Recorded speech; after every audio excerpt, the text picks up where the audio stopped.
ना कोई निशाना है, ना हमने इकट्ठा करना है, ना इकट्ठा करेंगे। जब हम मोर्चा जीतेंगे, आप सब पत्रकार भाइयों ने यहाँ आ जाना, आपके सामने जोड़ी जांच कर दिखा देंगे। दूसरी बात मैं ये कह रहा हूँ, जो आपको इतना ताम झाम नजर आ रहा है, ये सब गांव के लोगों की, जो पंजाब के लोगों की फितरत है, इनका जो स्वभाव है, वो लंगर वो लगा रहे हैं। अब मैं बीच में अपनी बात कह दूं आपको, मैंने चूंकि 12 महीने से ज़्यादा 378 दिन आंदोलन चला, उसमें 375 दिन सिंगूर, टिकरी और गाजीपुर और उसके अलावा पंजाब हरियाणा के गांव में घूमा।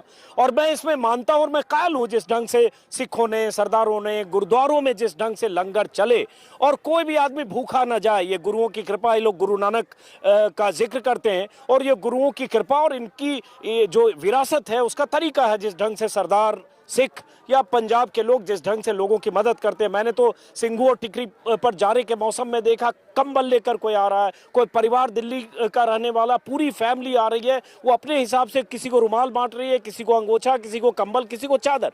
तो ये इन्होंने एक शब्द का इस्तेमाल किया, फितरत।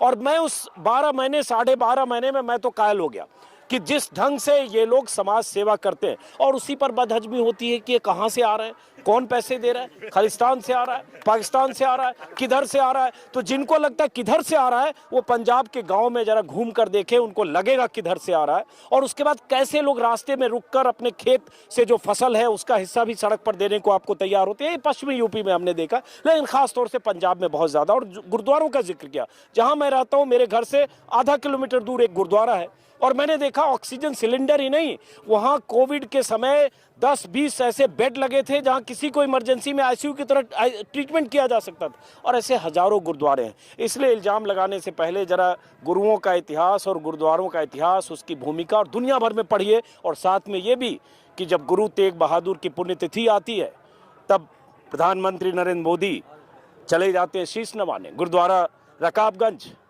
शीशगंज। और उसके बाद उन्हीं प्रधानमंत्री की पार्टी के लोग इन्हीं सरदारों को, उन्हीं गुरुओं के जो वंशज हैं, उनको खालिस्तानी और पाकिस्तानी और देशद्रोही कहते हैं। तो हमें भी लगता है कि कथनी और करनी में फर्क है। वापस लौटते हैं, चूंकि मैंने